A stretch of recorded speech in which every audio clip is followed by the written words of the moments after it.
Se o Estado não faz, então o capitalista malvadão é quem ajudará a população carente. Esse é o Visão Libertária, sua fonte de informações descentralizadas e distribuídas. Para podermos entender como o egoísmo permite que o indivíduo auxilie os mais necessitados, primeiro é preciso entender o que é filantropia. Esse termo remonta a períodos antigos, pois vem do grego, significando amor pela humanidade. Porém, no decorrer dos anos, virou sinônimo de agir pelo bem público, infelizmente na maioria dos casos feito com dinheiro roubado de outras pessoas. Mas a partir disso, você pode estar se perguntando, por que nem todo mundo que faz doações ou trabalhos voluntários é um filântropo? Na verdade, é pela diferença entre caridade e filantropia. A caridade é amenizar o sofrimento alheio, ou seja, ser caridoso é sentir empatia por alguém e, por exemplo, doar um cachecol para o frio ou comida para a fome. E por eliminação, surge o contexto para definir quem faz filantropia. São indivíduos ricos com uma visão de mundo ampla e de uma nobreza espiritual que desejam resolver problemas. É o desejo do ser humano de ver um mundo melhor para si e para os outros. Alguns até chamam isso de egoísmo humano, mas faz parte do nosso desejo natural de viver num mundo mais próspero. E numa sociedade capitalista, que é representada no livre mercado, é a resolução de problemas. Logo, um filântropo é alguém que vê um ou vários problemas e decide que vai atrás da causa, pois sabe que beneficiar essas pessoas também fará bem para si. Se for moradia irregular, fornecer um teto para que possam se proteger, um lar para se viver e desburocratização das construções. O que já é bem mais do que o Estado fez, já que o cidadão está em estado de mendigagem. Ou seja, o egoísmo de não querer ver aquele problema existindo mais traz a vontade de resolvê-lo e aparenta o altruísmo individual. Essa ideia é defendida por Ayn Rand em seu sistema filosófico chamado objetivismo. Se quiser saber mais sobre essa mulher, recomendamos o vídeo Qual o aviso de Ayn Rand contra a igualdade. Além disso, justamente pela origem dos problemas serem quase sempre maiores e mais caros, os filântropos geralmente têm muito mais poder aquisitivo, sendo eles empresários em sua maioria. Muitas dessas ações são feitas em lugares menos vistos, cidades realmente miseráveis ou assoladas por desastres naturais e que não têm estrutura básica para fornecer dignidade a seus moradores. São locais onde o governo é ausente ou muito corrupto, como várias cidades africanas, e deixa a população na miséria. E são nesses locais que os empresários mais conseguem salvar vidas. Mas, ainda que tenhamos o costume de lembrar dos grandes filântropos brasileiros, o fundador da Natura, Guilherme Leal, é um desses nomes. Ele cobre o custo de muitas causas importantes com as organizações sociais apoiadas por ele, o que infelizmente acaba sendo respondido negativamente por uma parcela da população, que ao ver um rico ajudando os outros já querem apedrejar. Já o empresário Jorge Paulo Lema, um dos sócios da Ambev, era um nome que tentava embarcar como filântropo e acabou perdendo prestígio após o incidente das lojas americanas. Isso tudo enquanto o Estado não consegue resolver vários desastres ambientais, como as frequentes chuvas que destroem cidades inteiras e deixam pessoas desabrigadas. Se quiser saber mais sobre isso, recomendamos o vídeo disponível aqui no canal, Petrópolis, a cidade destruída pelo Estado. Precisamos deixar isso claro, não estamos defendendo nem o Paulo Lema, nem o Estado, pois ambos os casos precisam ser vistos à luz da ética libertária, como que eles são. O primeiro, um corporativista que faz lobby para ganhar poder econômico, e o outro, uma instituição violenta e parasitária, que vive de sugar energia e recursos das pessoas. Inclusive, um homem que fazemos questão de ressaltar e que não quis que metade do seu patrimônio sofresse com a ação estatal, estamos falando de Eli Horn, fundador da construtora Cyrela. E sabem o motivo? Ele foi o primeiro brasileiro a assinar uma declaração de doação em vida de ao menos metade de seu patrimônio. Se a teoria de alguns acadêmicos socialistas estivesse correta, não haveriam ricaços se desfazendo do dinheiro em prol dos necessitados. Os socialistas e adeptos da esquerda política acreditam na falácia de que os ricos e empresários apenas gostariam de mais lucros, como se fosse a única coisa que os deixam realizados. Não que haja algo errado nisso, mas eles se esquecem que existe filantropia corporativa. Por exemplo, em 2020, o Banco Itaú doou cerca de R$1 bilhão para o combate ao vírus que circulava pelo país.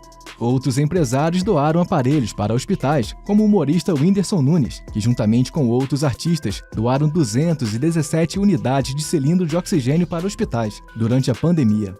Essas pessoas não precisam de usar hospitais públicos e conseguem até mesmo ir aos melhores hospitais de outros países. Mesmo assim, tomaram a decisão de usar sua riqueza para salvar vidas. É preciso deixar claro, por um lado, que as doações empresariais, em parte, costumam ser estratégias de marketing ou políticas, mas há muita gente bem intencionada querendo ajudar quem realmente precisa. A iniciativa privada marca presença desde o período do Brasil colonial, com a Santa Casa de Misericórdia de Santos, centralizada na Igreja Católica. Contudo, depois de séculos, as organizações não governamentais já possuem outro nome menos conhecido. São as OSCs, ou seja, Organizações da Sociedade Civil. Mais uma sopa de letrinhas, só que dessa vez vem para ocultar um fato. E o fato é que essas ONGs não estão diretamente envolvidas com o Estado, algumas atuando até à margem do Estado.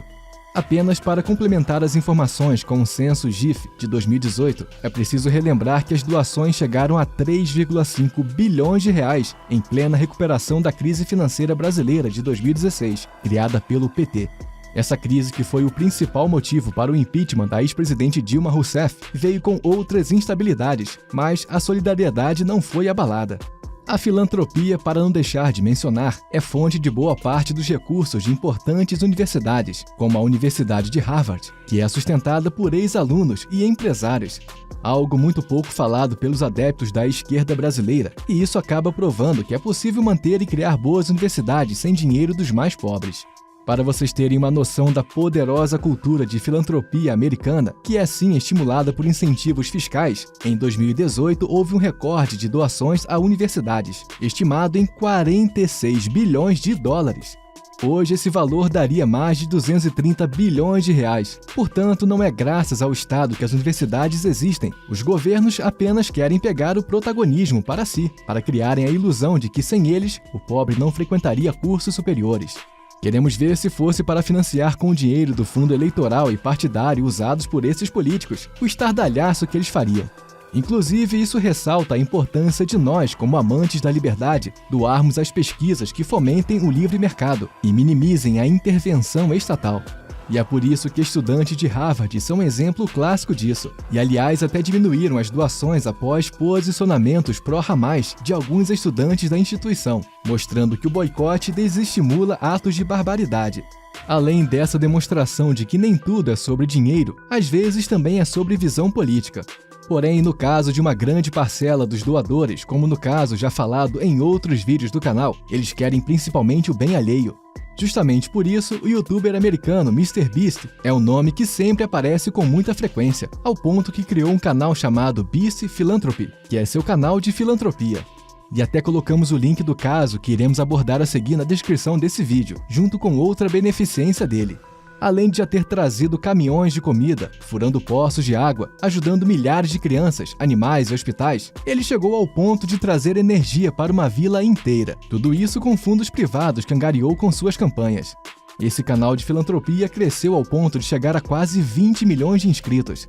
Já falamos sobre esse jovem aqui no canal, no vídeo intitulado MrBeast fez mais pelas pessoas que o governo local. Apesar disso, a rejeição do X, antigo Twitter, a essas doações é o sintoma do real motivo, inveja. É como se para eles um pobre não pudesse ser ajudado, ou um rico não pudesse ser uma boa pessoa. É irônico que as mesmas pessoas que acreditam em relativizar condenados como vítimas da sociedade nem piscam antes de reclamar de quem ajuda o próximo. Em tempos difíceis como os de hoje, a cultura de filantropia e da caridade cresce como reflexo da empatia humana. Por isso que em 2020, mais de 65% dos brasileiros afirmaram ter feito doações. Já em 2022, esse número cresceu para 84%, segundo o Instituto de Desenvolvimento do Investimento Social, o IDES. E os atos de solidariedade não são apenas passivos, já que também podem ser ativos. Um caso que a maioria das pessoas no Brasil conhece é o caso do sertão nordestino, como a Caatinga. Justamente antevendo as crises constantes da seca, as campanhas de SOS do Araripe buscam alimentos para quem não consegue garantir ter o pão de cada dia. E então a questão ressurge: qual é a função do libertarianismo nisso? É simples. Os indivíduos sem a deletéria intervenção estatal se movem em prol de uma causa e resolvem problemas, furando poços, plantando comida ou comprando produtos para doar. É um trabalho de formigas lutando para sobreviver nas escaldantes mãos do Estado, que diariamente tira boa parte de nossas riquezas. Mas para quem não é simpatizante do libertarianismo, deve ser confuso porque o Estado finge resolver esses problemas. Entretanto, a resposta é menos complexa do que se imagina. Eles querem os votos do cabresto eleitoral, o curralzinho que não abrem mão. Isso é verdade, pois políticos não abrem mãos dos votos e de seu poder de influência econômica sobre as populações. Logo, vivem de populismo, entregando a água sem deixar que furem cisternas, como é típico do Partido dos Trabalhadores. Certo, isso foi explorado para podermos chegar na questão do vídeo, como a filantropia beneficia quem é filantropo. Além da questão espiritual, para quem acredita, a visão social é muito querida para as empresas. Dependendo da ocasião, uma doação pode limpar todo um histórico negativo de uma empresa. Ou uma ação de caridade pode fazer uma empresa desconhecida entrar no mapa. É nisso que os marqueteiros brilham, eles fazem o dinheiro privado se multiplicarem, e com isso auxiliam os mais necessitados. É um sistema de ganha-ganha. Então sim, é sustentável crescer ajudando quem puder, e isso faz parte da cultura brasileira. Um jeito menos comum, mas que acontece em lugares de escoamento, são as obras estruturais que não são propriamente filantrópicas. No entanto, auxiliam as comunidades que vivem nas cidades capilares. Um exemplo disso são as ferrovias de transporte, em que muitas empresas criam no interior dos estados, trazendo prosperidade e resolvendo problemas de locomoção. Se pensarmos dessa perspectiva, possui um caráter filantrópico e financeiro. Mas tudo isso se torna subobservado se comparado às deduções que uma doação pode fazer no imposto de renda. Em vários países, as margens de manobra são maiores, mas lembre-se, estamos falando do Brasil, e nada é tão fácil quanto parece. O presidente de 9 dedos, no entanto, não está interessado que as pessoas saibam disso. Entretanto, estamos aqui para espalhar o conhecimento, graças à rede descentralizada que é a internet. Segundo a Lei 14.564 de 2023, de 1% a 6%, a depender de regras mais específicas, do seu valor do imposto de renda pode ser diretamente doado para programas de cultura, sociais e outros meios. O ideal é o acompanhamento de um tributarista, já que a insegurança jurídica brasileira é um fato mundialmente conhecido, mas existem meios mais sofisticados para quem realmente entende como fazer. Um caso ilustre é o norte-americano, em que cerca de 60% do valor bruto tributável pode participar de deduções, variando de acordo com o estado e o distrito em que se vive. Então, se você quiser matar o Estado por inanição, doar aos pobres é uma ótima alternativa para não deixar seu dinheiro parar nas mãos de políticos. Enfim, esses nobres atos de ajudar pessoas que não conhecemos alimentam a alma e, o melhor, não alimentam o funcionalismo público. Obrigado por sua audiência. Esse artigo foi escrito por Bardo Livre, revisado por historiador libertário e narrado por Paulo Wesley. Escreva artigos você também. Acesse visãolibertaria.com. Se você gostou do vídeo, compartilhe em suas redes sociais. Caso deseje ser avisado de outros vídeos, inscreva-se no canal e depois clique no botão da campainha. Até a próxima!